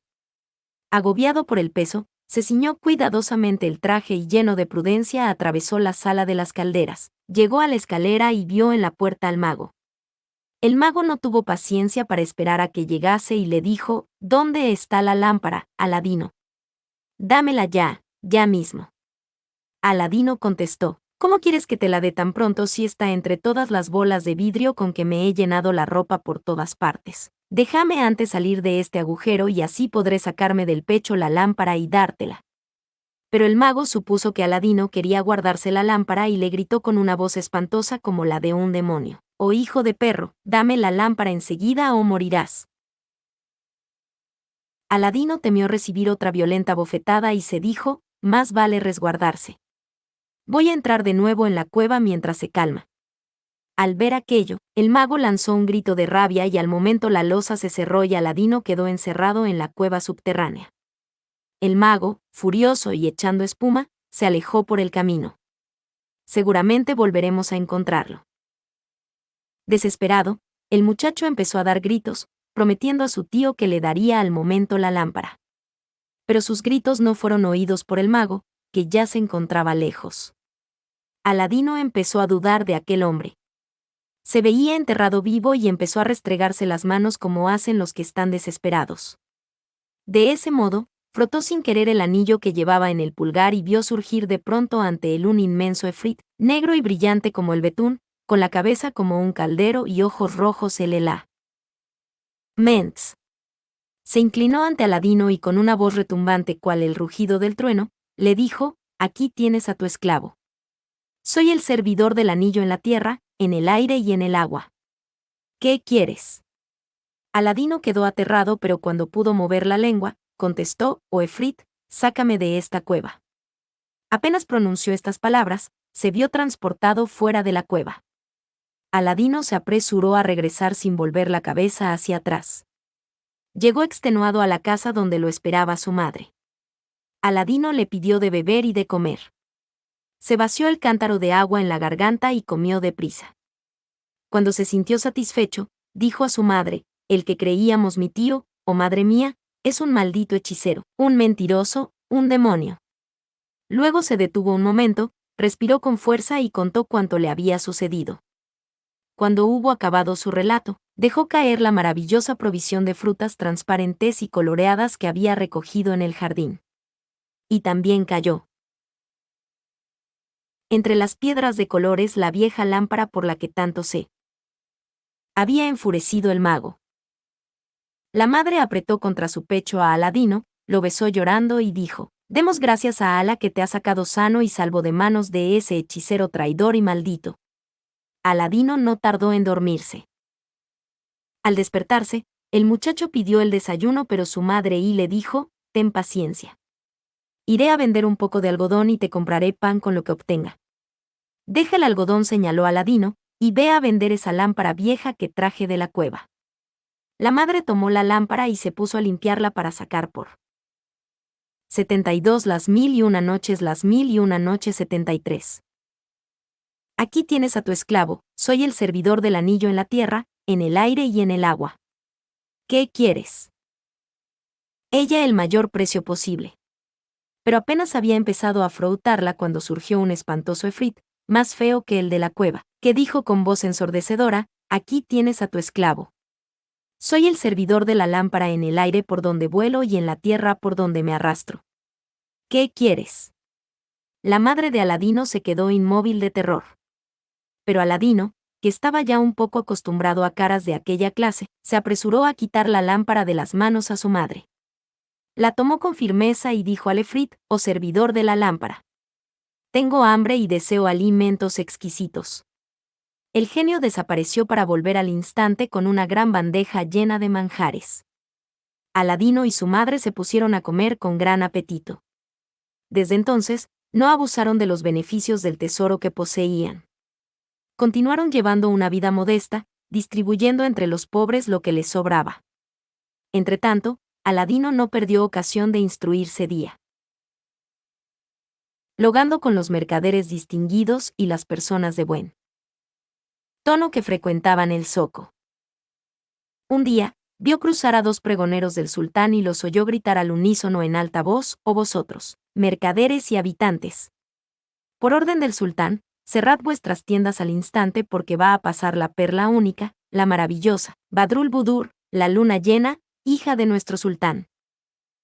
Al oír el pregón, Aladino deseó ver pasar a la hija del sultán y fue a toda prisa a esconderse detrás de una puerta para mirarla, a través de las endijas. Y he aquí que apareció ante sus ojos una belleza que superaba cuanto pudiera decirse. Era una joven de Kin. 74 las 1001 noches, las 1001 noches 75. Aquí tienes a tu esclavo, soy el servidor de la lámpara en el aire por donde vuelo y sé años, con una cintura como la rama más tierna de los árboles. Su frente deslumbraba como el cuarto creciente de la luna, con ojos negros como los ojos de la gacela sedienta, una boca con labios encarnados, la tez blanca, los dientes como granizos y un cuello de tórtola. Aladino sintió bullir su sangre 3 veces más deprisa. «Oh madre», dijo al llegar a su casa, «he visto a la princesa Badrul Budur, hija del sultán, y no tendré reposo mientras no la obtenga en matrimonio. Tú serás quien vaya a hacer al sultán esa petición». Ella exclamó: «¿Dónde están los regalos que deberé ofrecer al sultán como homenaje?». El joven contestó: «Has de saber, oh madre, que las frutas de colores que traje del jardín subterráneo son pedrerías valiosísimas. Trae de la cocina una fuente de porcelana». Aladino colocó con mucho arte las piedras en la fuente, combinando los colores, las formas y las variedades. Su madre no pudo menos que exclamar: «¡Qué admirable es esto!». Cuando el sultán, que era justo y benévolo, vio a la madre de Aladino, le dijo: «Oh mujer, ¿qué traes en ese pañuelo que sostienes por las 4 puntas?». La madre de Aladino desató el pañuelo en silencio. Al punto se iluminó el lugar con el resplandor de las piedras y el sultán quedó deslumbrado de su hermosura. La madre le transmitió entonces la petición de su hijo. El rey dijo: «El joven Aladino, que me envía un presente tan hermoso, en la tierra por donde me arrastro. ¿Qué quieres?». 76 las 1001 noches, las 1001 noches 77. Rece que se acoja su petición de matrimonio con mi hija Badrul Budur.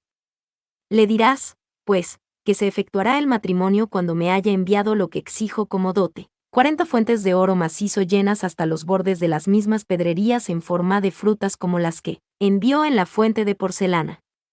Estas fuentes serán traídas a palacio por 40 esclavas jóvenes, bellas como lunas, formadas en cortejo». Cuando escuchó a su madre, Aladino se limitó a sonreír. Se apresuró a encerrarse en su cuarto, tomó la lámpara y la frotó. Al punto apareció el efrit: «Aquí tienes a tu esclavo. Soy el servidor de la lámpara en el aire por donde vuelo y en la tierra por donde me arrastro. ¿Qué quieres?». Aladino expresó su pedido y al cabo de un momento regresó el efrit seguido por las esclavas portando sobre sus cabezas las bandejas de oro macizo. Y he aquí que el sultán recibió al cortejo en la parte más alta de la escalinata de su palacio. Hasta allí ascendió Aladino, ricamente ataviado, y el sultán le dijo: «En verdad, Aladino, ¿qué rey no anhelaría que fueras el esposo de su hija? ¿Cuándo deseas que se celebre la boda?». Y contestó Aladino: «Oh sultán, mi corazón está ansioso por celebrar la boda esta misma noche. Sin embargo, deseo antes hacer construir un palacio digno de Badrul Budur. Te ruego que me otorgues el vasto terreno situado frente a tu palacio a fin de que mi esposa no esté muy alejada de su padre y yo mismo esté siempre cerca para servirte. Por mi parte, me comprometo a hacer construir este palacio en el plazo más breve posible. Se despidió del sultán y regresó a su casa. Regresó el efrit seguido por las esclavas portando sobre sus cabezas las bandejas de oro macizo. 78 Las mil y una noches 79. En cuanto entró, se retiró a su cuarto completamente solo. Tomó la lámpara mágica y la frotó como de ordinario. Al punto apareció el efrit: aquí tienes a tu esclavo. Soy el servidor de la lámpara en el aire por donde vuelo y en la tierra por donde me arrastro. ¿Qué quieres? Oh efrit de la lámpara. Construye un palacio que sea digno de mi esposa, la hija del sultán. Traza en medio de ese palacio un jardín hermoso, con estanques y saltos de agua y plazoletas espaciosas. He aquí que al despuntar el día se alzaba, frente al palacio del sultán, un palacio con una torre de cristal y un jardín hermoso, con estanques, saltos de agua y plazoletas espaciosas. Una magnífica alfombra de terciopelo se extendía entre las escalinatas de uno y otro palacio. Se celebró entonces la boda. La madre de Aladino salió ataviada con dignos trajes en medio de 12 jóvenes que le servían de cortejo. La princesa Badrulbudur se levantó de su lugar para recibirla con ternura. Luego, apoyándose en la madre de Aladino, que iba a su izquierda, y seguida de 100 jóvenes esclavas, se puso en marcha hacia el nuevo palacio donde la esperaba Aladino. Salió él a su encuentro sonriendo y ella quedó encantada de verlo tan hermoso y brillante. Aladino, lejos de envanecerse con su nueva vida, tuvo cuidado de hacer el bien a su alrededor y de socorrer a las gentes pobres porque no había olvidado su antigua miseria. Oh efrit de la lámpara. Construye un palacio que sea digno de mi esposa, la hija del sultán. 80 Las mil y una noches 81. Un día, aquel hechicero que había engañado a Aladino, quiso saber qué había sido del joven. Preparó su mesa de arena adivinatoria. Se sentó sobre una estera cuadrada en medio de un círculo trazado con rojo, alisó la arena y murmuró ciertas fórmulas, o arena del tiempo. ¿Qué ha sido de la lámpara mágica? ¿Cómo murió el miserable Aladino? Agitó entonces la arena y nacieron en ella diversas figuras. En el límite de la sorpresa, el mago descubrió que Aladino no estaba muerto y que era dueño de la lámpara mágica. Cuando se enteró resolvió vengarse de él y destruir las felicidades de las que gozaba. Y sin vacilar se puso en camino para la China y llegó al palacio de Aladino. Fue al zoco, entró en la tienda de un mercader de lámparas de cobre y adquirió una docena completamente nuevas. Pagó sin regatear y las puso en un cesto. Entonces se dedicó a recorrer las calles con el cesto de lámparas, gritando: lámparas nuevas. Cambio lámparas nuevas por otras viejas. Tanta maña se dio, que la princesa Badrulbudur, en ausencia de Aladino, oyó aquel pregón insólito y abrió una de las ventanas. Una de las mujeres le dijo: oh mi señora. Precisamente hoy, al limpiar el cuarto de mi amo Aladino, he visto en una mesita una lámpara vieja de cobre. Permíteme que vaya a enseñársela a ese viejo para ver si realmente está tan loco y consciente en cambiarla por una lámpara nueva. La princesa Badrulbudur ignoraba completamente las virtudes maravillosas de aquella lámpara y contestó: desde luego. Cuando el mago vio la lámpara, la reconoció al primer golpe de vista y tendió la mano con la rapidez del buitre que cae sobre la tórtola. Tomó la lámpara y lámparas nuevas. Cambio lámparas nuevas por otras viejas. 82 Las mil y una noches 83. En un abrir y cerrar de ojos, el mago se encontró en su país, en el palacio de Aladino. 84 Las mil y una noches 85. Se la guardó en el pecho. Luego presentó el cesto, diciendo: elige la que más te guste. El mago echó a correr y cuando llegó a un barrio desierto, se sacó del pecho la lámpara y la frotó. El efrit de la lámpara respondió a esta llamada pues obedecía a quien fuese el poseedor de la lámpara. Aquí tienes a tu esclavo. Soy el servidor de la lámpara en el aire por donde vuelo y en la tierra por donde me arrastro. ¿Qué quieres? Entonces el mago le dijo: oh efrit. Te ordeno que transportes a mi país el palacio que edificaste para Aladino con todos los seres y todas las cosas que contiene. Y también me transportarás a mí con el palacio. En un abrir y cerrar de ojos, el mago se encontró en su país, en el palacio de Aladino. Y esto es lo referente al hechicero. Al despuntar el alba retornó Aladino de su cacería, rodeado por un grupo de hombres. Como hacía habitualmente, al atravesar el último cruce del camino, alzó su cabeza para observar el palacio. Y miró, pero no vio ni palacio, ni jardín, ni huella de palacio o de jardín, sino el inmenso terreno desierto, tal como estaba el día en que dio al efrit de la lámpara orden de construir aquella morada maravillosa. Sintió tal dolor y tal conmoción que estuvo a punto de caer desmayado. Miró a los hombres de su escolta y empezó a preguntar con torvos ojos, ¿dónde está mi palacio? ¿Dónde está mi esposa? Todos pensaron que había perdido la razón. Aladino se alejó rápidamente, salió de la ciudad y comenzó a errar por el campo hasta llegar a las orillas de un gran río, presa de la desesperación, diciéndose, ¿dónde hallarás tu palacio, Aladino, y a tu esposa Badrul Budur? ¿A qué país desconocido? Irás a buscarla, si es que está viva todavía. Se puso en cuclillas a la orilla del río, tomó agua en el hueco de las manos y se frotó los dedos tratando de reanimarse. Y he aquí que, al hacer estos movimientos, frotó el anillo que el mago le había dado en la cueva. Al momento apareció el efrit del anillo, aquí tienes a tu esclavo. Soy el servidor del anillo en la tierra, en el aire y en el agua. ¿Qué quieres? Aladino lo reconoció, se puso de pie y dijo al efrit, oh, efrit del anillo. Te ordeno que me transportes al lugar en que se halla mi palacio y me dejes debajo de las ventanas de mi esposa, la princesa Badrul Budur. Apenas formuló esta petición, Aladino se vio en medio de un jardín magnífico, debajo de las ventanas de la princesa. A la vista de su palacio, sintió Aladino tranquilizársele el alma. Aquella tarde, la servidora de la princesa abrió una de las ventanas y miró hacia afuera, diciendo, «Oh mi señora. Mi amo Aladino está bajo las ventanas del palacio». Badrul Budur se precipitó a la ventana y gritó, «Oh querido mío, mi servidora va a abrirte la puerta secreta». Aladino subió al aposento y ambos se besaron, ebrios de alegría.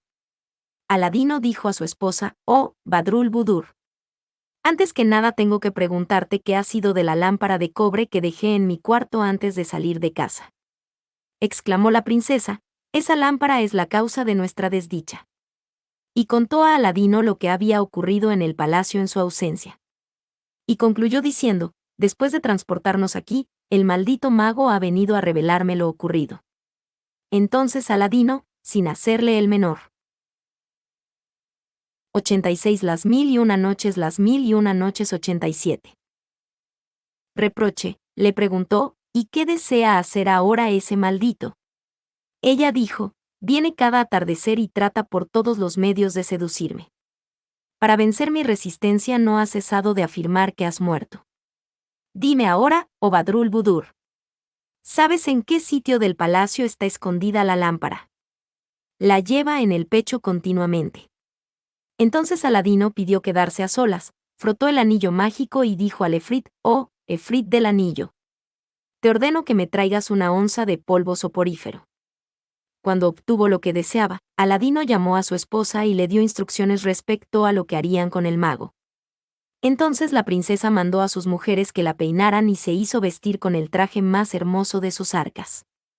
Perfumada y más bella que de costumbre, se tendió sobre los almohadones, esperando la llegada del mago. No dejó de ir a la hora anunciada. Y la princesa, con una sonrisa, lo invitó a sentarse junto a ella y le dijo, «Oh mi señor. Estoy por fin convencida de que Aladino ha muerto y mis lágrimas no le darán vida. Por eso he renunciado a la tristeza. Te ofrezco los refrescos de amistad». Se levantó, mostrando su deslumbradora belleza, se dirigió a la mesa y discretamente echó el soporífero en la copa de oro que había en ella. El mago tomó la copa, se la llevó a los labios y la vació de un solo trago. Al instante fue a caer a los pies de Badrul Budur. Aladino salió del escondite en el que aguardaba, se precipitó sobre el mago y le sacó del pecho la lámpara. Corrió hacia una alcoba solitaria, frotó la lámpara y al punto vio aparecer al efrit. Aquí tienes a tu esclavo. Soy el servidor de la lámpara. En el Aladino subió al aposento y ambos se besaron, ebrios de alegría. 88 Las 1001 noches. Aire por donde vuelo y en la tierra por donde me arrastro. ¿Qué quieres? Oh efrit de la lámpara. Te ordeno que transportes este palacio, con todo lo que contiene, a la capital del reino de la China. Sin tardar más tiempo del que se necesita para cerrar y abrir un ojo, el palacio estuvo nuevamente frente al palacio del sultán. Aladino invocó entonces al efrit y le ordenó que se llevara el cuerpo del mago y lo quemara en medio de la plaza, sobre un montón de estiércol. O Badrul Budur dijo a su esposa: demos gracias a Alá que nos ha librado por siempre de nuestro enemigo. Se arrollaron uno en brazos de otro y desde entonces vivieron una vida feliz. Tuvieron 2 hijos hermosos como lunas. De nada careció su dicha hasta la llegada inevitable de la separadora de amigos, la muerte. 90 Las 1001 noches. Las 1001 noches. 91. De cómo Cerezade y el rey vivieron felices. Lo largo de 3 años, noche a noche, Cerezade contó al rey historias tan maravillosas como las que acabáis de leer. Entretanto, la joven había dado al rey 3 hermosos hijos varones. En la noche 1001, Cerezade despidió a su hermana Douniesae, se presentó ante el rey Sariar, se inclinó ante él para besar el suelo en señal de respeto y dijo: «Oh, rey Sariar, esposo mío.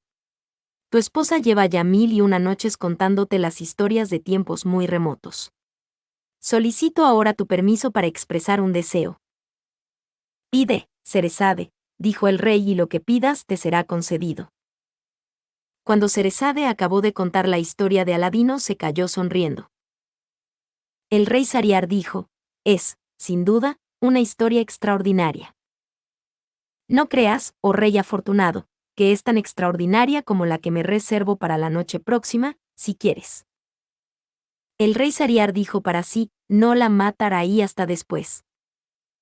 Entonces Cerezade sonrió y dijo: «Cuentan que». Pero en este momento vio aparecer la mañana y se calló discreta. 92 Las 1001 noches. Las 1001 noches. 93. Cerezade dio una indicación a las esclavas que se hallaban cerca de la alcoba. La primera de ellas era nodriza de su hijo Maye, que ya caminaba solo. La otra se ocupaba del segundo de los niños, que ya gateaba. La tercera llevaba en sus brazos al hijo más pequeño, que todavía se alimentaba de la leche materna. La joven dijo: «Entrad». Puso a sus hijos delante del rey y volvió a inclinarse y a besar el suelo. «Oh, rey Sariar, esposo mío. Contempla a tus hijos. Te ruego que me permitas vivir para atenderlos. Si me matas, estos niños se quedarán sin madre». El rey Sariar sintió que su vista se nublaba a causa de las lágrimas. Estrechó a los niños contra su pecho e indicó a las nodrizas que lo dejaran a solas con su esposa. «Cerezade», exclamó entonces el rey, «tus historias han hecho desvanecer el odio que ardía en mi corazón. Eres noble y digna madre de mis hijos. Alá te ha bendecido, a ti, a tu padre, a tu madre, a tus antepasados y a tus hijos. El mismo Alá es testigo de que yo te liberaré de cualquier mal». La alegría se propagó por el palacio y se difundió por todo el reino. «Noble visir», dijo el rey, «Alá te recompensará por haberme dado por esposa a tu hija. Ella ha sido la causa de que me arrepintiere por haber dado muerte a tantas jóvenes doncellas del reino. Sus relatos serán recordados por muchas generaciones. Alá me ha dado con tu hija 3 hijos varones. Agradezco a Alá por tan grandes bienes». El rey colmó entonces a su visir de regalos. «Tus historias, Cerezade, han hecho desvanecer el odio que ardía en mi corazón». 94 Las 1001 noches. Luego, ordenó engalanar la ciudad durante 30 días y perdonó a los habitantes el pago de los impuestos. La gente del reino adornó sus casas y se iluminaron las calles como nunca antes hasta entonces. Se escuchaba en las plazas el alegre sonido de los tambores y de las flautas. El rey Sariar recorrió los barrios más pobres entregando a todos bellos regalos. Desde aquella noche, los habitantes del reino recibieron un trato más justo y fueron gobernados con serenidad y paz. Cerezade y el rey Sariar vivieron una vida feliz hasta que los visitó el destructor de dulzuras, el constructor de tumbas, la muerte. Pero Alá es el más grande. A él rogamos que nos conceda un buen fin. Provincia de Buenos Aires.